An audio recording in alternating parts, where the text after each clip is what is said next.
turn now, though, to the events unfolding on the border that separates Syria and Turkey. There's been a mass rally in the main square at Afrin this Thursday. According to local reports, some 500 pro-Assad fighters have entered the area. Syrian media have been showing images of people waving flags and holding images of Bashar al-Assad.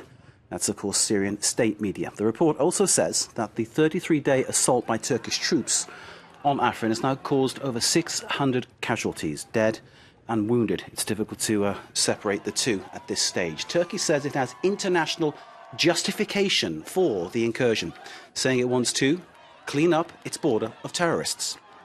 The region around Afrin is a base for the YPG, which is a Syrian Kurd militia, supported by the United States and a key player in the defeat of the Islamic State group. Well, Turkey says the YPG is linked to the PKK. That, of course, is a Turkish Kurd group. The PKK is marked out as a terror group, not just by the Turks, but also by the US and the EU.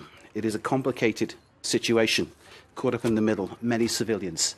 Here to give us his thoughts and take our questions is the Turkish ambassador to France, Ismail Hakim-Musa, joining us here and speaking to us in French. There will be a translation, of course. Thank you, sir, for accepting to come and visit us here at France 24. We appreciate your time. I would like to start by asking you, how can you, Turkey, justify this military operation in Syria? Merci bien. Thank you. Merci bien. Thank you. The justification for this incursion, I can give it to you in 3 points. The first point, we have a security, a very important security issue on border. We had to ensure the security of our borders with Syria. Second point, second reason, which is equally important, is to prevent the infiltration of YPJ and PKK elements and Daesh into Turkey. As you know, beyond the attacks that they have made in Europe, they are also aiming to commit acts of violence if they manage to cross the border with the third reason, as you know, we welcome today over 3 million Syrian migrants in Turkey and 3,400,000. These migrants must be able one day to go back to their country of origin. So the purpose is also to make it possible for the Syrian migrants to go back to their country. This is the example of what we did in Jalabus. Once the terrorists, the YPJ, were kicked out, it enabled to clean up the territory of 2,500 square kilometers. And then what happened? Over 150,000 Syrians who had been in Turkey, who had been welcomed in Turkey, were able to go back to their country. There are 3 reasons which explain. Thank you for those 3 reasons which you very clearly expressed. People, though, will still be watching this thinking, that doesn't justify Turkey crossing a border into someone else's country. And then President Erdogan saying to Bashar al-Assad, president of Syria, that he can't send his troops to a part of his country to defend people there. Yes, I have heard that there are reactions of that kind. What justifies Turkey in undertaking this military operation? There is a legal basis based on international law, very specifically Article 51 of the UN Convention. When you have to chase after terrorist elements beyond your borders, you have the right to follow them. And then we call this legitimate defense. Second part of your question, I will gladly answer.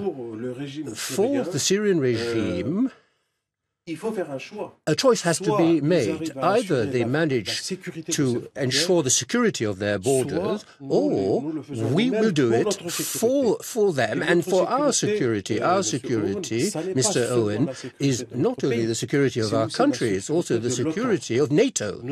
We are the most eastern member of the Atlantic Alliance. The borders of the NATO alliance begin with the Turkish and Syrian border, etc. So we contribute to the defense of Europe. You mentioned NATO. Of course, what we're seeing here is that you're saying that the YPG, that's the Syrian Kurds, are terrorists. Now, the United States, your NATO ally, has a different opinion, supporting those people, supporting those so-called terrorists, as you call them. So, to the US, these people aren't terrorists. You are right to underline this question. We are friends and allies of the United States of America. Precisely what induced our country into intervening in Syria is also some statements made by the United States of America which date from a month ago. This decision consists of forming a border guard, a security guard of 30,000 people, but we don't authorize a terrorist entity to ensure security of the border. That is excluded. Where we don't agree with our American friends, our allies, and I agree with you about that, is specifically the description of terrorist entities. The United States of America recognized the PKK as a terrorist group. The United States, like other allies, recognized that the YPG has an organic relationship, very close relationship with the PKK. And I invite you to look at CIA's internet website. The CIA, the Central Intelligence Agency, defines the YPG as being the sister of Nonetheless, though, on the border, what you're doing now is creating another humanitarian problem, possibly disaster. As regards the humanitarian aspect, I think we are the country that is the best place to understand it. We didn't want to aggravate the humanitarian situation in Syria, that we welcomed over 3 million Syrian migrants. I'm not a military, I'm not a soldier, but may I very briefly say something? Look at how the Turkish armed forces, with the support of the Free Syrian Army, are carrying out this operation. We have been for just over a month in this operation. It's a very careful operation. Why? Because we want to avoid collateral damage. We are very attentive to the lives and safety of civilians. Moreover, there is a very important decision that has been taken to save civilians, to take care of civilians. Turkey has already set up a camp with tents in Idlib and one in Azaz with a capacity of 170,000 in case we have to welcome civilians affected by the behavior, the drastic behavior of the terrorist organizations like the PKK. So the operation is being carried out with more precautions, the most precautions possible. Mr. Ambassador, we could talk a lot longer, but sadly time is up. Thank you so very much for joining us. Ismail Haku Musa, Turkey's ambassador to Paris, thank you for answering our questions. And the ambassador is now going to speak to my French colleague to give a further explanation about the situation on the border between Turkey and Syria. Thank you so very much indeed. Pleasure to meet you.